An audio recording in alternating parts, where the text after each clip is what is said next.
Il y a aussi un tiers des jeunes qui seraient favorables à ce que l'armée prenne le pouvoir. Ça, c'est plutôt le reflet de la crise du modèle de représentation. Les jeunes acceptent de moins en moins ce principe de délégation, car ils ont le sentiment que cette délégation est utilisée à mauvais escient, absence de résultat, crise du résultat, incapacité du politique classique à changer les choses.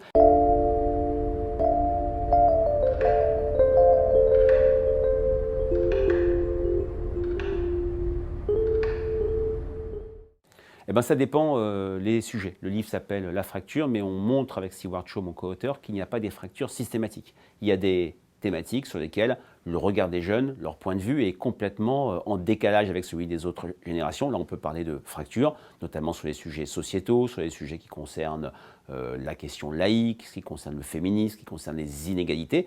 Par contre, il y a des sujets où non seulement il n'y a pas de fracture entre les jeunes et les autres générations, mais il y a plutôt des points de convergence et même des sujets sur lesquels les jeunes sont diffusionnistes, sont influenceurs. Ils influencent le regard des autres générations, notamment la question du travail et bien sûr la question environnementale. Fracture, ça veut dire aussi des fractures au sein de la jeunesse. La jeunesse, dans notre livre, on est plutôt sur des 18-30 ans, c'est la borne commune. La jeunesse n'est pas un bloc monolithique. Elle est traversée de lézardes, de différences, notamment générationnelles, notamment de genre, et en fonction de la catégorie sociale. Il y a parfois une jeunesse très homogène sur toute une série de sujets, par exemple sur le regard sur la génération sacrifiée du fait de la période Covid, mais sur d'autres sujets, les questions politiques, les questions sociétales, le rapport au travail, il y a plutôt des jeunesses, et là aussi on peut parler de fracture.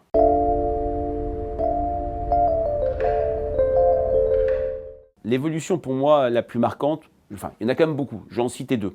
Premièrement, sur le plan politique, on a une jeunesse qui est moins politisée mais qui est plus engagée, qui a quitté l'envie de s'engager publiquement, qui a quitté le vote. On parle dans ce livre d'une jeunesse en exil électoral, même si elle peut voter. Hein. La présidentielle reste une élection un peu magique où les jeunes, notamment les primo-votants, peuvent voter très fort. Mais la différence par rapport aux années 60, aux années 70, aux années 80, c'est que les jeunes ont perdu leur singularité en termes de vote. Ils votent maintenant, pour être un peu schématique, le plus souvent comme l'ensemble des Français. Quand il y a une quarantaine d'années, ils avaient voté pour des candidats qui n'étaient pas au second tour. Je pense à Georges Marchais, je pense en 2002 à Noël Mamère ou Olivier Besancenot. Là, les jeunes votent comme les autres. L'autre sujet sur lequel vraiment la jeunesse a extrêmement bougé, c'est elle est passée de la révolte, mai 68, à la dénonciation. Elle est plutôt sur une logique de dénonciation des inégalités dans la société. Elle le faisait par le passé, mais elle le fait encore plus fortement et elle mobilise maintenant des courants de la pensée woke. Je ne dis pas que la jeunesse française est woke, mais elle est perméable à ce courant de pensée qui ne regarde les inégalités au travers la race, au travers le genre, qui voit les gens peut-être plus sur ce qu'ils sont que sur ce qu'ils font. Là aussi, la jeunesse a très fortement changé elle-même. Elle a conscience de cela quand on interroge dans l'enquête Nouvelle Vague, hein, cette enquête menée pour la première fois en 1957 qu'on a refait avec l'IFOP tous les 10 ans, et là on l'a refait pour la première fois depuis 1999, 87% des jeunes ont le sentiment d'appartenir à une génération différente des autres. Il n'était que 16% en 1957, on voit bien l'écart.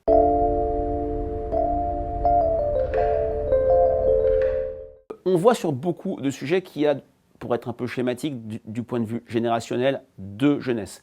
La jeunesse des 18-24, plutôt intégrée, qui a parfois souffert du Covid, interruption de stage, cours en distance, isolement, perte de morale, mais une jeunesse qui est plutôt optimiste, résiliente et intégrée et très confiante dans l'avenir. En revanche, on a la jeunesse des 25-30 ans, c'est une borne très proche, mais c'est plus la génération de l'insertion, qui s'inquiète sur son avenir, qui craint qu'avec la crise, elle ne pourra pas trouver un avenir bon, qui est plus que la moyenne dans une logique de pessimisme, de projection. Je ne me vois pas dans 10 ans vivre aussi bien que maintenant. Et ce qui est intéressant, c'est que ce clivage assez simple, générationnel, 18-24 ou 18-22 et 25-30 ans, on le retrouve sur le regard à l'égard du politique. Dans notre enquête, on a testé un potentiel électoral. On voit que les 18-24 ans sont plutôt pro-Macron et les 25-30 ans sont plutôt à envisager un vote Le Pen, un vote Mélenchon, un vote plus tribunétien. On le voit sur le rapport à l'action publique et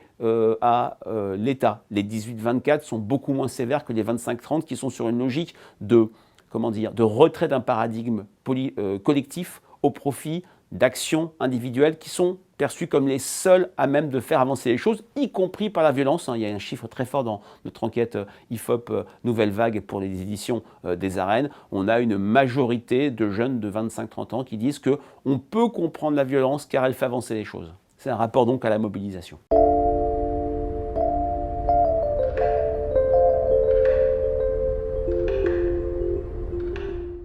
Oui, c'est un chiffre classique qui est minoritaire, il ne faut pas faire du sensationnalisme, mais 30% des jeunes, notamment des jeunes de confession musulmane, ça fait beaucoup dans une logique d'extrapolation. Voilà, ça montre aussi, on nous montre dans ce livre avec Stewart Shaw, qu'il y a une montée du fait religieux. Pas une montée, je pense, de la pratique, ça a été vu par des sociologues et on n'a pas cette prétention-là, mais une montée du respect pour le fait religieux. Il y a une phrase très forte qui est partagée par quasiment 80% des jeunes. Il faut respecter les religions et ne pas offenser les croyants. C'est ce qui explique, et c'est un drame si je puis dire, quand on pense à l'anniversaire prochain de la mort de Samuel Paty, une incapacité chez une majorité de jeunes, une difficulté plutôt à distinguer le droit au blasphème, le droit à la moquerie, à la caricature et le droit d'attaquer les croyants. Ce sont deux choses différentes et la jeunesse l'englobe dans quelque chose qu'ils appellent l'irrespect ou l'offense. C'est ce qui explique, et c'est peut-être le chiffre qui m'a conduit à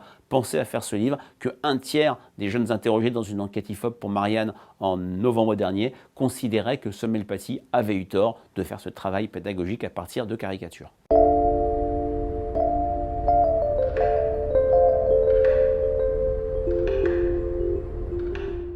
On peut en penser, il faut aller au-delà de ce chiffre et de l'idée d'un chef, de l'absence d'élection. Il y a aussi un tiers des jeunes qui seraient favorables à ce que l'armée prenne le pouvoir.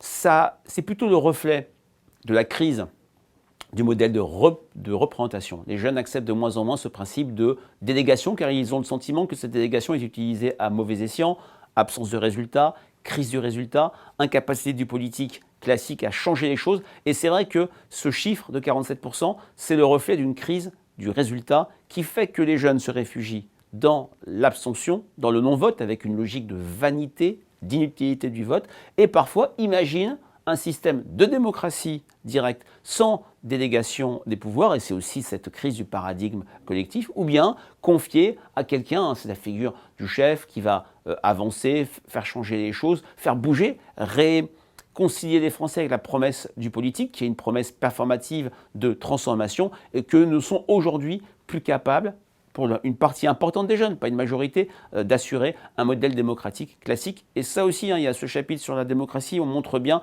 à quel point il y a une crise moins de la démocratie que du principe de représentativité et de délégation du pouvoir, d'où cette montée de l'action individuelle, l'idée que qui mieux que moi est capable de défendre mes intérêts.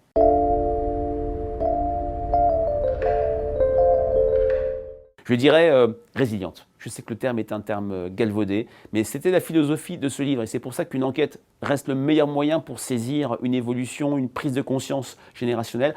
Est-ce que cette jeunesse était touchée, coulée, frappée à mort par le Covid? C'était un discours médiatique, c'était un discours de certains jeunes. Là, l'enquête a permis de montrer que la jeunesse, bien sûr, avait été frappée par le Covid. Le Covid a, si je puis dire, créé une sorte de conscience générationnelle. Nous avons été sacrifiés, nous nous sommes enfermés, on a perdu le sel de la vie sociale, on nous demande de payer la dette de demain. Mais au-delà de ça, l'enquête montre très bien qu'on ne peut pas, je dirais, réinscrire ou plutôt réduire cette jeunesse ad Covidum. Ce n'est pas la jeunesse Covid. Le Covid n'a fait qu'accélérer des tendances, amplifier des mouvements très forts chez cette jeunesse et surtout, elle a déjà fermé. Elle a déjà tourné la page Covid et arrive très fortement à se projeter vers demain avec un très fort optimisme. En 1999, on disait avec l'Express que la jeunesse cherchait le contre-pouvoir. Peut-être que maintenant, notamment sur des questions environnementales, elle cherche le pouvoir.